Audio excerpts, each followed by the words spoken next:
Hello, today I'm going to guide you through how to uninstall OneNote step by step 2025. In this tutorial, I'll show you the easiest and most effective ways to remove OneNote from your device. Whether you're using Windows or Mac, these steps will help you uninstall the app quickly and safely. If you already have OneNote open, make sure to close it first. So come here to the top right corner and click the X icon to close it. Next, at the bottom left of your screen, right-click on the Start icon. Then click on Apps and Features.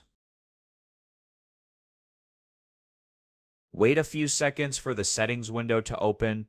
Once it's open, type OneNote into the search box to find it. Click the three dots next to it, then select Uninstall. A pop-up will say this app and its related information will be uninstalled. If you're okay with that, click on Uninstall again. The uninstallation process will begin. Once finished, OneNote will disappear from your app list. And that's it. You've successfully uninstalled OneNote. Thanks for watching, and see you in the next tutorial.